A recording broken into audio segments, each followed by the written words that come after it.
Olá! Hoje vamos falar sobre crianças e adolescentes na internet.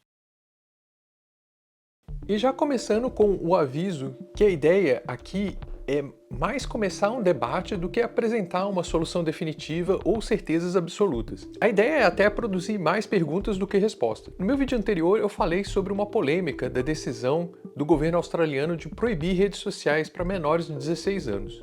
Eu, para ser bem honesto, não acho nada polêmico. Mas alguns defensores da liberdade absoluta falaram que é um absurdo o Estado falar o que uma pessoa, mesmo uma criança adolescente, pode ou não fazer. O Estado tem esse direito. Na verdade, é a função do Estado regular sobre esse tipo de coisa. Não quer dizer que eu concorde com todas as leis e regulações e nem que o Estado está sempre certo. O Estado já teve leis e regulações ruins que foram substituídas e derrubadas. Assim como surgem novas situações, o Estado tem que, mais uma vez, se aperfeiçoar e fazer esse tipo de regulação. Um bom exemplo e algo que eu vi de perto é a publicidade. Antigamente, ter propagandas de bebidas e cigarro, até em programas infantis, era aceitável e considerado normal. Claro que por uma questão de público-alvo, gastar uma fortuna para vender cerveja para criança não é muito eficiente. Então, nos programas infantis eram recheados de propagandas de brinquedos, jogos, chocolates e tudo mais para crianças e adolescentes. Aliás, para quem chora pelo fim da TV Globinho,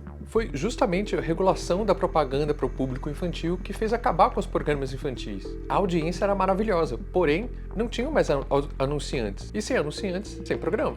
Novos programas foram criados para atrair uma audiência diferente e vender os espaços publicitários para outro tipo de empresa. Claro que isso afetou as redes de televisão e o mercado publicitário, que já vinha sofrendo com as regulações sobre propaganda de cigarro e bebidas. Até hoje tem gente que chora pela fonte que secou. Lembro que na faculdade a gente estudou esse tipo de coisa e sempre foram discussões acaloradas. De um lado, pessoas defendendo que quem deve controlar o que assistir ou não são os pais e não o Estado. Do outro lado, pessoas defendendo que o Estado deve entrar onde os grupos mais poderosos e com muita influência usam isso para explorar os mais vulneráveis. E aqui, os mais vulneráveis são crianças e adolescentes, e pessoas viciadas em cigarro e bebidas, no caso. E claro, o Estado não pode cuidar de 100% das coisas, mas também a sociedade não pode ser largada para sua própria sorte. Sempre aparece o exemplo que isso deveria ser um trabalho da educação, o que não é mentira. Mas um trabalho educacional leva gerações para ter algum efeito. Precisa de algo mais imediato para um problema imediato. A televisão, durante muito tempo, foi utilizada como um desligador de crianças. E sem fazer nenhum tipo de julgamento, de verdade, crianças exigem muito cuidado e dedicação. Quando surge uma caixa mágica que mantém as crianças por horas entretidas e quietas, foi um grande alívio para mães sobrecarregadas. E essa caixa mágica surgiu novamente. Antes era a TV e agora é o celular e a internet. A criança está correndo pela casa, fazendo bagunça. Era só dar um tablet ou um celular para ela, colocar algum joguinho ou o YouTube e pronto. Paz e tranquilidade.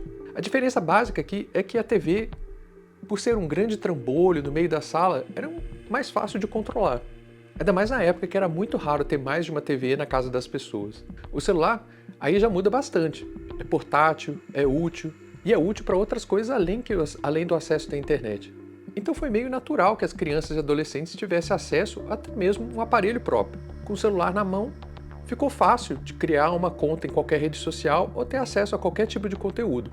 Bem recentemente, as fabricantes de celulares e sistemas operacionais criaram dispositivos para controle parental e monitoramento, mas isso é bem recente e requer que os pais configurem e monitorem os aparelhos dos filhos, o que é uma excelente ideia, mas não pode ser a única. E já que estamos falando de celulares nas mãos das crianças, esse dia saiu uma reportagem sobre as tais crianças coach, crianças mesmo, com 10, 12 anos ou até menos, que estão trabalhando na internet, vendendo cursos e fazendo o tal marketing digital. Que no fundo é só um esquema de pirâmide moderno, uma versão modernizada e romantizada do trabalho infantil e sem todo o preconceito e estigma social de crianças trabalhando em sinais de trânsito, por exemplo. Essas crianças, supostamente, incentivadas pelos pais, acabam largando estudos e se dedicando integralmente ao negócio. Nessa reportagem, chega a citar uma das crianças falando um absurdo quando perguntaram para ela: qual faculdade você pensa em fazer no futuro?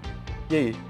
Eu já ganho mais do que 5 médicos por mês. Não que isso seja uma grande novidade. Na minha época também, alguns pais também queriam que os filhos se tornassem atores mirins, por exemplo, ou jogadores de futebol. Mas nem se compara, porque depois de 1 ou 2 peneiras Se o guri não fosse selecionado, normalmente os pais já desencanavam. A mesma coisa com testes para TV. Eram raros e bem competitivos. Era mais fácil para os pais deixarem para lá, caso a criança não fosse selecionada logo.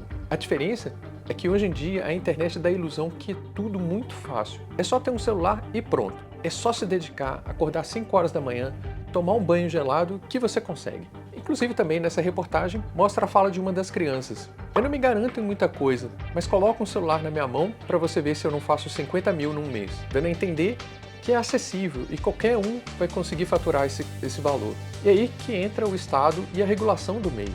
Da mesma forma que as regras foram criadas para proteger os mais vulneráveis na publicidade e no trânsito, por exemplo, novas regras precisam ser criadas para expandir essa proteção. E é responsabilizar os pais das crianças que expõem ou não protegem desse tipo de coisa. Se é revoltante ver crianças nos sinais vendendo bala, não dá para romantizar e achar bonito crianças largarem os estudos para trabalhar na internet. É responsabilizar as plataformas de venda de cursos que, sendo muito generoso aqui, fazem vista grossa ao trabalho infantil, mas que estão lucrando bastante com isso. A reportagem cita também que as plataformas de curso estão até enviando champanhe para a criança comemorar os seus feitos na plataforma. Inclusive, os pais podem até ser enquadrados no artigo 246 do Código Penal por abandono intelectual, que dá até pena de cadeia ou multa para pais ou responsáveis que não matriculem ou permitam que os filhos frequentem a escola. O artigo 246 diz: deixar, sem justa causa, de prover a instrução primária de um filho em idade escolar, dá pena de detenção de até 15 dias a um mês, ou multa. É onde eu concordo com o governo australiano, que alguma coisa precisa ser feita numa camada superior, ou melhor, na raiz do problema. É fazer alguma coisa nas plataformas de curso e nas redes sociais, e nas empresas que estão permitindo que esse tipo de coisa aconteça. E claro, essa solução não é perfeita. O governo sabe que qualquer método de validação de idade pode ser burlado e às vezes com mais ou menos dificuldade. Mas é aí que entra o papel dos outros agentes, pais e redes de apoio. Mas se a rede já tem mecanismos e mesmo assim o adolescente consegue burlar, é a hora que os pais e responsáveis entram também para criar uma camada extra de proteção. E se tratando de redes sociais, crianças e adolescentes são um grupo mais vulnerável, mas não o único. A gente vê constantemente acusações de discurso de ódio contra minorias, racismo, e as redes fazendo muito pouco, quase nada, para proibir ou punir esse tipo de comportamento. Em algumas redes, até mesmo contestar decisões judiciais de crimes cometidos nas redes. As redes sociais passando essa impressão que é uma terra sem lei, acaba favorecendo esse tipo de comportamento. E muitos países já entenderam que a internet, assim como rádio, TV, jornais e revistas, é um meio que precisa de regulação. Que as leis que valem fora do mundo virtual também valem dentro. E claro, as redes sociais não estão felizes com isso. Tipo quando as agências de publicidade não ficaram felizes com as novas regulações. E é engraçado que até os argumentos são os mesmos. Que se o Estado regular demais, vai fechar e vai quebrar as Big Techs. E aí eu me questiono, né? Se o seu negócio só prospera se você explorar crianças vivenciados e vender produtos cancerígenos, bem interessante isso, né? E sim, muitas agências de publicidade fecharam, fabricantes de brinquedos quebraram, e até mesmo produções de desenhos animados caiu muito. Isso é verdade. Mas o mercado soube se reinventar e estão aí. E com uma grande vantagem do ambiente estar um pouco mais seguro para crianças e adolescentes. E aí, pode ser que com algumas regulações as Big Techs não vejam mais tanto interesse nas redes sociais e muitas delas acabem fechando. Mas para mim, se uma rede social só sobrevive explorando vulneráveis e estimulando comportamentos absurdos, já vai tarde. E você? O que você acha sobre tudo isso? Deixe a sua opinião nos comentários abaixo, também deixe o seu like e até a próxima!